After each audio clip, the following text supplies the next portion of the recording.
जिन लोगों ने अब तक इस चैनल को सब्सक्राइब नहीं किया है, चैनल को सब्सक्राइब करें, बेल आइकन दबाएं ताकि हमारे वीडियोस के अपडेट्स आपको समय समय पे मिलते रहे। चलिए अब हम पढ़ने जा रहे हैं। ये आपका पार्ट 2 वीडियो है, कार्य ऊर्जा तथा शक्ति का। ये पार्ट 2 वीडियो है, इसमें कुछ क्वेश्चन है 2-3, उसको देखने के बाद हम लोग इसमें के न्यूमेरिकल्स को देखेंगे। तो चलिए शुरू कर रहे हैं। पहला क्वेश्चन पहला कह रहा है कार्य को परिभाषा लिखिए, धनात्मक कार्य, ऋणात्मक कार्य और शून्य कार्य के सुधारण व्याख्या करें। तो ये आपको पढ़ा चुके हैं, ये आप जानते हैं, आप वहां से भी लिख सकते हैं या हम यहाँ पे लिख दिए दोबारा कि बल और बल की दिशा में तय की गई दूरी के गुणनफल को बल के द्वारा किया गया कार्य कहते हैं। कार्य बराबर होता है बल गुना बल के दिशा में तय की गई दूरी, मतलब W बराबर F इंटू एस, और कार्य का सही मात्रक जूल होता है। ठीक है, कार्य एक अदिश राशि भी होती है, ये भी लिख सकते हैं। अब देखिए धनात्मक कार्य की बात है तो जब विस्थापन बल के दिशा में होता है ना, विस्थापन बल के दिशा में होगा तब वहां धनात्मक कार्य होता है, और जब बल के विपरीत दिशा में होता है तो ऋणात्मक कार्य हो गया। अब इसके उदाहरण की बात करें तो धनात्मक कार्य का उदाहरण क्या हो जाएगा? धनात्मक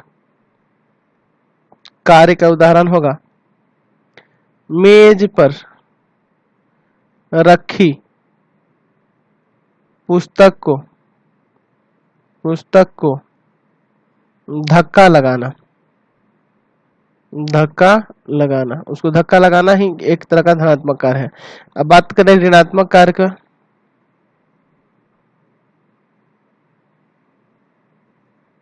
है ना, गेंद को ऊपर की ओर फेंकना,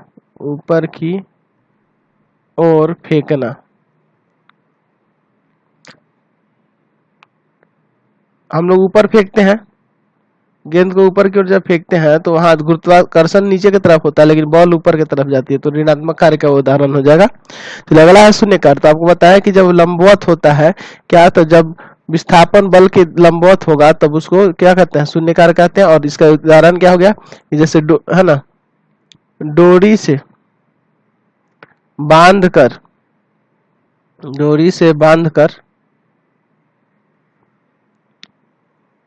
क्या कह सकते हैं? डोरी से बांधकर पत्थर को घुमाना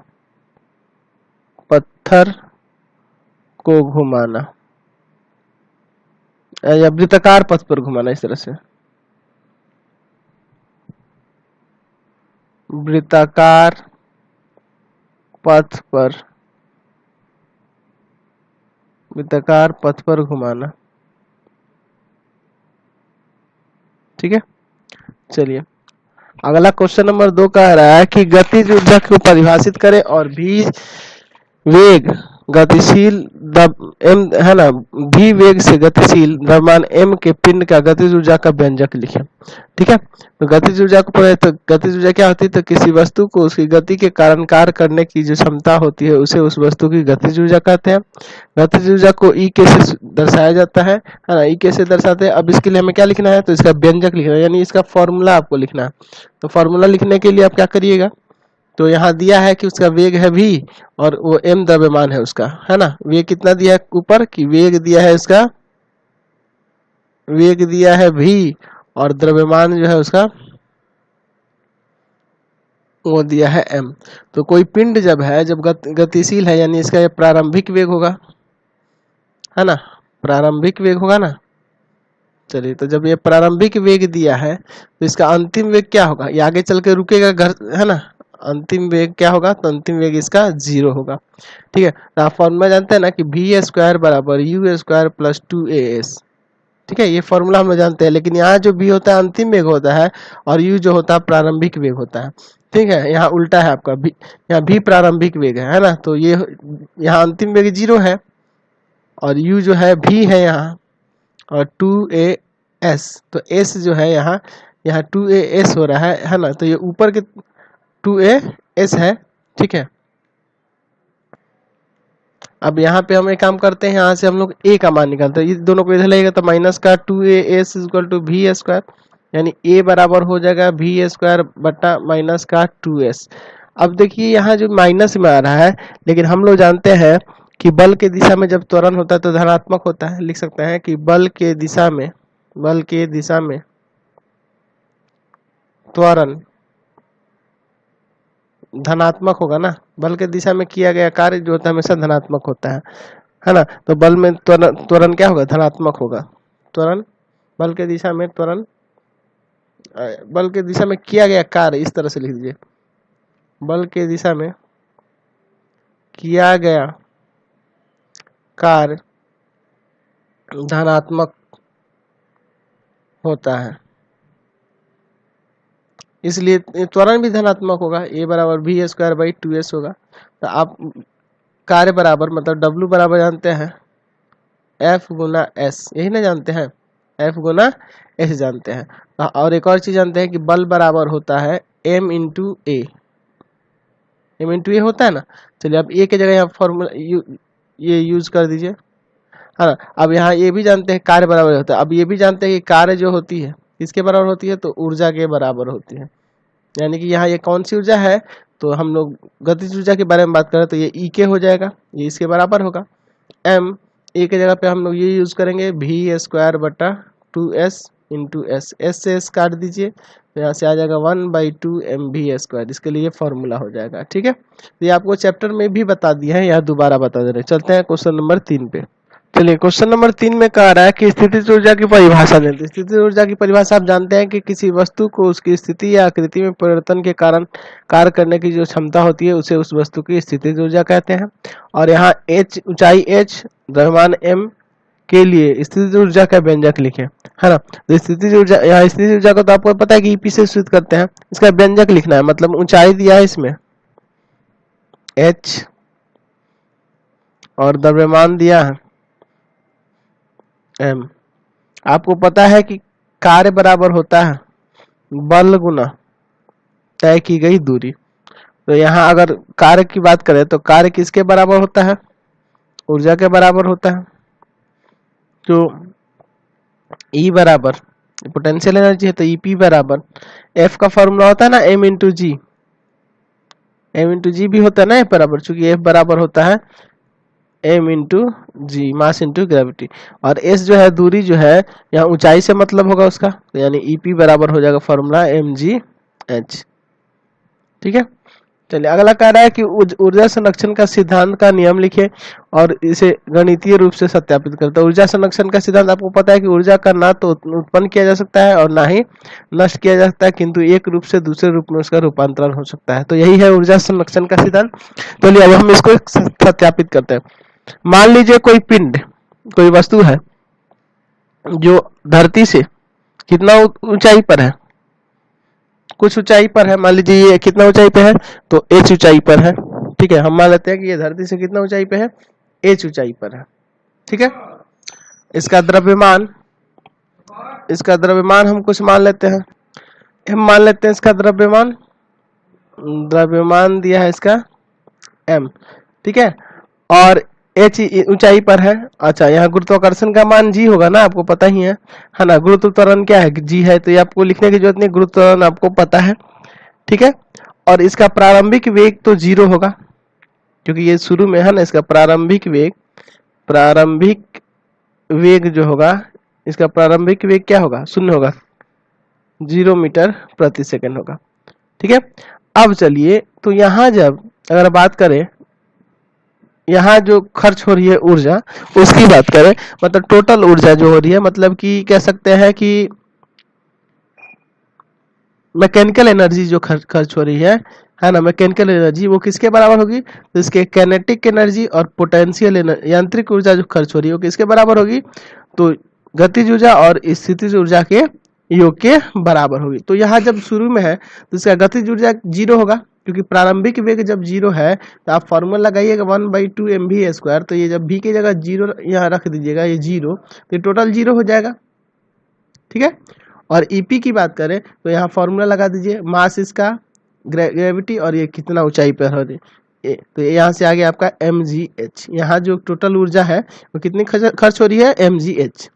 मान लेते हैं कि वह पिंड यहाँ से दूरी तय कर लिया, कितना दूरी तय कर लिया, यहाँ पहुंच गया, और ये s दूरी तय किया पिंड द्वारा तय की गई दूरी s है। अब इसका वेग जो होगा, मान लेते हैं कि अब ये वेग इसका v मीटर प्रति सेकंड हो गया, इसका वेग यहाँ v हो गया। है ना, ये इसका वेग v हो गया।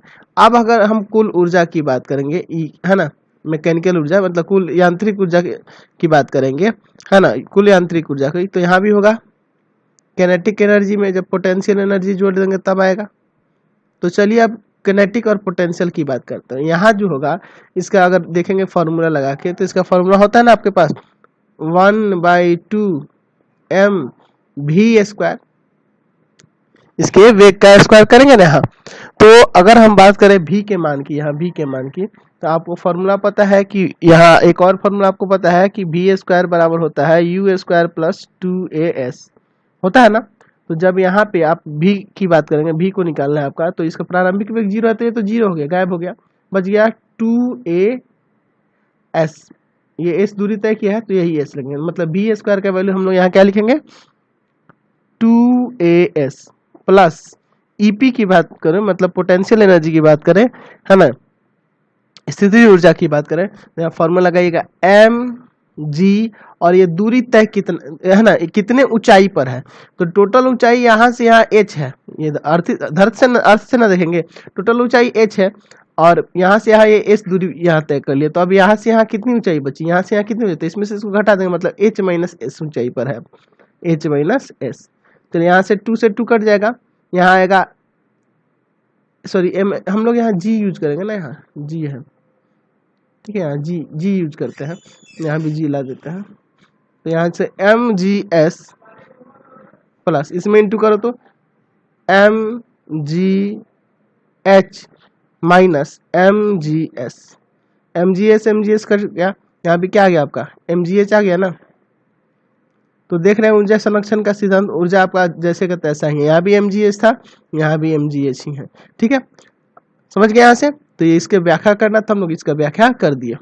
क्वेश्चन नंबर 5 कह रहा है कि दिखाइए कि मुक्त रूप से गिरते हुए पिंड का कुल ऊर्जा नियत रहता है। तो यहाँ भी वही चीज ना है, यही हम लोग यहाँ प्रूफ किए हैं, तो इसी चीज को आप यहाँ भी लिख सकते हैं, है ना। शुरू का प्रारंभिक यहाँ काइनेटिक एनर्जी यांत्रिक ऊर्जा निकाल दिया, और अंतिम का यांत्रिक ऊर्जा निकाल दिया, दोनों देख रहे हैं बराबर हो रहा है, यही ना करना है। तो क्वेश्चन नंबर 5 में भी यही आप लिख सकते हैं। चलिए अब इसमें के कुछ न्यूमेरिकल्स है, उस न्यूमेरिकल्स को हम लोग सॉल्व करते हैं। पहला क्वेश्चन कह रहा है कि 10 न्यूटन का बल लगने पर, यानी यहाँ दिया है F बराबर 10 न्यूटन, कोई वस्तु 50 सेंटीमीटर विस्थापित होती है, मतलब S दिया है 50 सेंटीमीटर। तो पहला चीज कि सेंटीमीटर में ये नहीं होना चाहिए, तो इसको 100 से भाग करेंगे, मीटर में बदल जाएगा, 50 है ना, 1/2 मीटर। आपको पता है यहाँ क्या निकालना है, तो संपादित कार्य निकालना है, यानी W निकालना है। तो W बराबर होता है F × S, यानी F का मान 10 और S का मान 1/2, काट दीजिए 5 जूल, ठीक है। अगला क्वेश्चन देखते हैं। क्वेश्चन नंबर 2 कह रहा है कि कुतुब मीनार की ऊंचाई 72 मीटर है, यानी ये h का मान दिया है, और द्रव्यमान जो है एक व्यक्ति का 50 kg है, और ग्रेविटी आपके पास 10 मीटर प्रति सेकंड स्क्वायर दिया है, गुरुत्व त्वरण का मान दिया है। तो आपको क्या निकालना है, चढ़ने में कितना कार्य करता है, तो कार्य निकालना है आपको। तो आपको पता है कि W बराबर F × S होता है।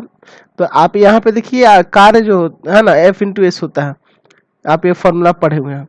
तो एक काम करिए, जब ये ऊंचाई को चढ़ रहा है तो W बराबर F की जगह m × g कर सकते हैं ना, मास × ग्रेविटी, और S जो है तय की गई दूरी, यहाँ ऊंचाई चढ़ रहा है तो h आ जाएगा, यानी W बराबर mgh भी आप लिख सकते हैं, ठीक है।